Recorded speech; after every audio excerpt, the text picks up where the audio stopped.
So యూజువల్గా reflections అంటాము. హా. ఏది చేసినా కూడా ఒక రిఫ్లెక్షన్ అనేది ఇంపార్టెంట్ అండి పిల్లల్లో.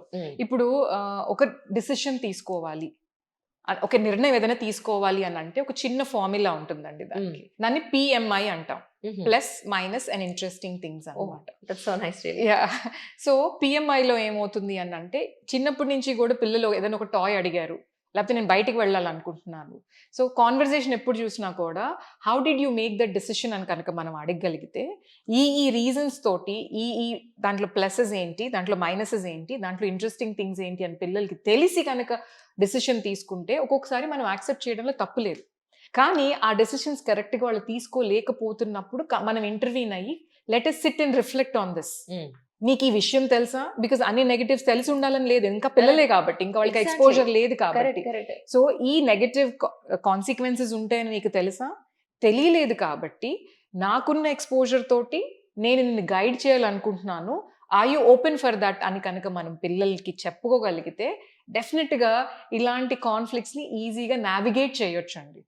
అంటే కాన్ఫ్లిక్ట్ ఎప్పుడైనా కూడా దాన్ని రిజాల్వ్ చేయాలి అని అనుకునే కంటే కూడా నావిగేట్ చేయొచ్చు అని, అంటే దాని నుంచి ఎలా నావిగేట్ చేయాలి అనేది కనుక మనం యాజ్ పేరెంట్గా మనం అనుకోగలిగితే it will definitely help. And most of the time ఏమవుతుంది అని అంటే, పిల్లలకి లిసనింగ్ ఇయర్ అనేది చాలా తగ్గిపోయి ఉంటుంది. ఎందుకు అని అంటే, ఇప్పుడు మనం కూడా వాళ్ళు చెప్పగానే దానికి ఇమీడియట్గా మనం అక్కడ సొల్యూషన్ ఇచ్చేసేయాలి అని అనుకుంటాం యాజ్ పేరెంట్గా. ఇమీడియట్గా సొల్యూషన్ ఇవ్వటం కాదు, వాళ్ళకి ఓన్లీ ఎవరన్నా ఒకళ్ళు వాళ్ళు చెప్పిన మాట వినగలిగితే చాలు, వాళ్ళని జడ్జ్ చేయకుండా అని కూడా పిల్లలు ఒక్కొక్కసారి మనతో షేర్ చేసుకుంటా ఉంటారు. సో అప్పటికప్పుడే కరెక్షన్ చేయకుండా ఆ నిమిషానికి వాళ్ళని విని కాస్త వాళ్ళ ఎమోషన్స్ అన్నీ సెటిల్ అయిన తర్వాత ఈ రిఫ్లెక్షన్ అనేది కనుక చేయగలిగితే వాళ్ళు కూడా they will start to see. ఎందుకంటే ఇప్పుడు మీకు ఏదో అయ్యింది, మీ ఇమోషన్స్ హైగా ఉన్నాయి. ఎప్పుడైనా కూడా హై ఇమోషన్స్ ఉన్నప్పుడు ఏది కూడా మనం కరెక్ట్గా డెసిషన్స్ తీసుకోలేము అని మనం నేర్పిస్తూ ఉంటాం పిల్లలకి. అంటే ఆ నిమిషానికి అది వాళ్ళకి ఎలా చెప్పాలి అనేది కనుక మనం కూడా అనుకోగలిగితే, మనం కూడా breathe in breathe out exercises చేసి it will definitely help the children to take that up అండి. అంటే ఫాస్ట్ పేస్డ్ వరల్డ్లో ఈ ప్రెజెన్స్ ఆఫ్ మైండ్ అనేది చాలా ఇంపార్టెంట్. అది ఉన్నప్పుడు ఆటోమేటిక్గా అన్ని విషయాల్లో కూడా మనకి ఒక సొల్యూషన్ అనేది దొరుకుతుంది. కానీ బాబోయ్, పేరెంట్స్ అవ్వాలనుకున్న మాత్రం 1కి 100 సార్లు ముందే ఆలోచించుకోండి. మనకంత ఓపిక ఉందా, అంత టైం ఉందా, ఫినాన్షియలీ మనం అంత స్ట్రాంగ్ ఉన్నామా లేదా. నేర్చుకునే ప్రాసెస్ లో పిల్లల్ని మనం అపార్థం చేసుకునే స్టేజెస్ ఎక్కువ చూస్తున్నాను నేను. సో అంటే వాళ్ళే మనకి పేరెంటింగ్ నేర్పిస్తున్నారు. ప్రాబ్లం అది ఇక్కడ.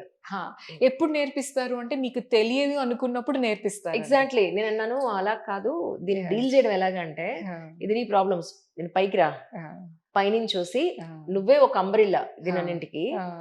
ఆల్రెడీ పొద్దున్న వంట చేస్తున్నావు, పని అన్ని చేయించాలి, మీ చేత అన్ని చేయించాలి, ఉద్యోగానికి వెళ్ళాలి, రాత్రి ఎప్పుడో వస్తాను, ఈ లోపల మీరు తిన్నారా లేదా, పని చేస్తున్నా లేదా, బట్టలు ఆరేసారా, గిన్నెలు ఆరా, లోపల సర్దారా, ఇవన్నీ ఇస్త్రీ బట్టలు, ఇవన్నీ చూసుకుంటూ, ఫైనాన్షియల్ ఇష్యూస్ చూసుకుంటూ, బ్యాంక్ ఇష్యూస్ చూసుకుంటూ, మీ ఫేజ్లు మీ అవసరాలు అన్నీ చేసుకుంటూ ఇంతే ప్రశాంతంగా హాయ్ నాన్న హౌ ఆర్ యు అనేంత ఉంటుందా? ఉండదండి. అప్పుడు ఏం చేయాలి అని అంటే, చిన్నగున్నప్పటి నుంచే పనమ్మాయితో పని పిల్లలతో చేయించాలి. నువ్వు పనమ్మాయి వచ్చినప్పుడు యూ టేక్ దిస్. ఇప్పుడు ఎలా అయితే మీరు చెప్పారో ఇలాంటి వాళ్ళ కౌన్సిలింగ్ మనకు అవసరం. ఇలాంటి డిపార్ట్మెంట్స్ ని సెగ్రిగేట్ చేసి ఇవి వాళ్ళకి అప్పచెప్పి, మీరు at the end of the day దాని రివ్యూ తీసుకున్నారు అనుకోండి, అప్పుడు ఏమంటారు, ఆ బర్డెన్ అనేది ఈక్వల్ గా షిఫ్ట్ అయినప్పుడు ఇంత స్ట్రెస్ లో మీరు ఉండరు. యాజ్ పేరెంట్స్ గా ఈ రోజు చాలా ఏంటి అంటే, మల్టీ టాస్కింగ్ ఒక్కళ్ళే చేస్తా ఉంటారు. ఇప్పుడు చాలా ప్రాబ్లం. అదే పిల్లలకి ఫస్ట్ నుంచి వంట నేర్పించుకున్నాం అనుకోండి, మీరు వర్క్ లో కొంచెం లేట్ అయినా వాళ్ళే వండుకొని తింటారు, మీకోసం కూడా వండి రెడీగా పెడతారు. ఇప్పుడు సండేస్ ఒక్కొక్క రోజు నేను లేచేసరికి మా పిల్లలు వాళ్ళు బ్రేక్ఫాస్ట్ అయిపోయి నాకు కూడా తెచ్చి ఇస్తారు. So nice. అసలు ఎంత బాగుందో వినడానికి, అది బ్రహ్మాండంగా చెప్పినట్టు వినడానికి ఎంత హాయిగా ఉందో అని. You are very lucky in that point of view. Luck ఏం లేదండి, ఇదంతా సాధనే. నేను లాస్ట్ ఎన్నో ఇయర్స్ నుంచి పిల్లల్ని ఎలా పెంచాలి అని ఫస్ట్ ఏదైతే థాట్ వచ్చిందో అప్పటి నుంచి నేర్చుకొని అవన్నీ నిజంగా ప్రాక్టికల్గా యూజ్ చేసి, అందుట్లో కొన్ని ఒడితొడుకులు ఉన్నా బట్ స్టంబుల్ అయినా కానీ మన వీ విల్ లెర్న్ అనమాట. How do we handle this energies, how do we channelize these energies అనేవి మనకి తెలిస్తే ఇట్ బికమ్స్ కొంచెం ఈజియర్ అవుతుంది. సో డెలిగేషన్ అనేది ఓన్లీ ఆఫీసుల్లోనే కాదు, ఇంట్లో కూడా పిల్లల్ని, హస్బెండ్ ని, పార్ట్నర్ ని, అందరిని ఆర్ ఇన్లాస్ ని Balance అందరిని కూడా చేసుకోవాలి. ఇన్వాల్వ్ చెయ్యండి. వాళ్ళ పనులన్నీ మీరు చేయడం కాదు, Correct. ఉన్న పనుల్ని ఇవి అందరికీ డిస్ట్రిబ్యూట్ చేయాలి. డిస్ట్రిబ్యూట్ చేసుకోండి. సో దీనికి నువ్వు రెస్పాన్సిబుల్, దీనికి నువ్వు రెస్పాన్సిబుల్, దీనికి నేను రెస్పాన్సిబిలిటీ అని తీసుకుని చక్కగా డైనింగ్ టేబుల్ మీదకి వచ్చేసరికి ఈరోజు మన Split రెస్పాన్సిబిలిటీస్ అన్ని ఎంత బాగా చేసాము, చేయలేకపోయాము, దాన్ని ఎలా ఇంప్రూవ్ చేసుకుంటాము అని కనుక ఒక రివ్యూ మీటింగ్ లాగా మీరు పెట్టుకోగలిగితే Correct. చాలా మటుకు సర్దుకుంటాయి. నేను ఆఫీస్కి వచ్చేటప్పుడు మా పిల్లలకి నేను చెప్పొస్తాను, ఇవరా నేను అమ్మమ్మ వాళ్ళ మొక్క నుంచి ఇక కొన్ని మందార మా పూలు తీసుకొచ్చాను, మొగ్గలు తీసుకొస్తే నెక్స్ట్ డే మార్నింగ్ Mm. నీళ్ళలో వేస్తే పూస్తే విచ్చుకుంటాయి కదా. నేను వచ్చినప్పుడు చెప్పేసి వస్తాను అనమాట, ఇవి దేవుడు పెట్టేసేయండి రా, వర్లీలో పూలు పాడైపోయి ఇవి తీసేసి ఫ్రెష్ పూలు వేయండి, లేదంటే కడిగి పెట్టండి, నీళ్లు పోసి పెట్టండి, నేను వచ్చాక పూలు వేస్తా. ఇలా చిన్న చిన్న పనులే. అమ్మాయి పనమ్మాయి బట్టలు మడత పెట్టి పెట్టింది, ఇస్త్రీ బట్టలు వచ్చాయి, మీ గోడలో మీరు పెట్టుకోండి అంటే ఒక్క పని చేయరు. అలాంటి వాళ్ళకి ఏం చేయాలి చెప్పండి? టైం లిమిట్ అనేది ఒకటి పెట్టాలండి. ఎక్కడ చేశారా అంటే చేసేమంటారు, ఇంటికి వెళ్ళేందరికి అలాగే ఉంటాయి. ఇప్పుడు నేను తిట్టకుండా ఎలా ఉండాలి? తిట్టమని అనట్లేదు, తిట్టొద్దు అని అనట్లేదు. ఇంటికి వెళ్ళిన తర్వాత మీరు చెక్ చేసుకుంటారు కదా, అప్పుడు మీరు అడగాలి, మార్నింగ్ నేను ఇచ్చిన ఇన్ఫర్మేషన్ క్లారిటీ ఉండిందా నీకు? ఉండింది, I'm waiting to see the result. So make them responsible. ఇప్పుడు మీరు తిట్టేశారు అనుకోండి, ఈ పని చెప్తుంది మమ్మీ, వచ్చిన తర్వాత చేయలేదనుకో 2 తిడుతుంది, ఆ టైంలో నేను చెవులు మూసుకుంటాను, సెలెక్టివ్ హియరింగ్ పెట్టుకుంటాను, అంతే, అప్పుడు నేను తప్పించుకోగలుగుతాను కదా అనుకుంటాను. కానీ ఇప్పుడు మీరు తప్పించుకోవటానికి రీజన్ తిట్టడం, మీరు తిట్టకుండా వాళ్ళతోనే అది చేయించారు అనుకోండి, మా మమ్మీ లేనప్పుడు చెప్పినా వచ్చిన తర్వాత కూడా మళ్ళీ మేమే చేయాలి, అదేదో ముందే చేసేస్తే కనీసము we will not look bad in her eyes అని అనుకుంటారు పిల్లలు. అలా అనుకోవాలి కదా పిల్లలు.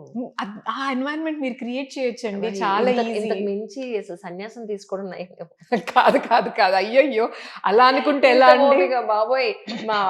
మా ఆఫీస్ పిల్లలు ఉన్నారు, వీళ్ళు ఇంకా పెళ్లి చేసుకోని అంటే నేను అంటే మంటరకు చేసుకోండి అంటున్నాను. ఇప్పుడు మీరు పిల్లల సంగతి ఇంత ప్రశాంతంగా డీల్ చేయాలని అంటే అసలు బాబోయ్.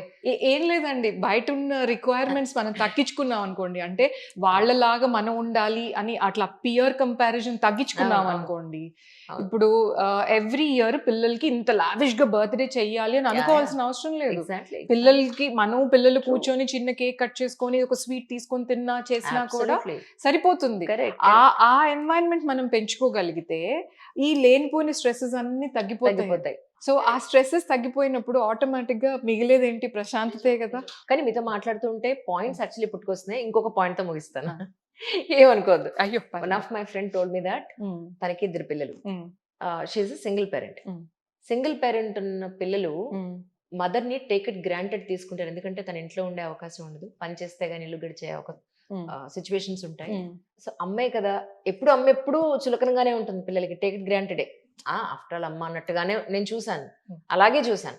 అమ్మో అమ్మ అనేది అన్లెస్ అంటే రాక్షసావతారం ఎత్తేస్తే తప్ప అమ్మో అనే భయం లేదు వాళ్ళకి. అయ్యో, చాలా మంది ఇళ్లలో ఇది కూడా చూసా, వాళ్ళ నాన్న చెప్తే గానీ మాట వినరండి, వాళ్ళ నాన్న వస్తే గానీ తినరండి.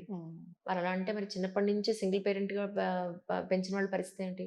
అది నాకు చాలా ఇది అనిపిస్తుంది నిజంగా. మీరు ఏమన్నానండి ఈ రెండింటిని ఎలా, ఇప్పుడు అంటే సింగిల్ పేరెంట్ గా ఉన్న మదర్స్ ఎవరైతే ఉన్నారో పిల్లల విషయంలో అసలు ఎలా ఉండాలి? వాళ్ళు టేక్ ఇట్ గ్రాంటెడ్ గా నిజంగా తీసుకుంటున్నారండి. టు బి ఫ్రాంక్, ఎంత అంటే కార్ తాళం తీయద్దు, మీరు ఇంకా టీనేజ్ లో ఉన్నారు, నేను ఇగో అవుట్డోర్ వెళ్తున్నాను ఆఫీస్ పని మీద, కార్ తీయద్దు అని అంటే చెప్పా పెట్టకుండా తీసేస్తున్నారు.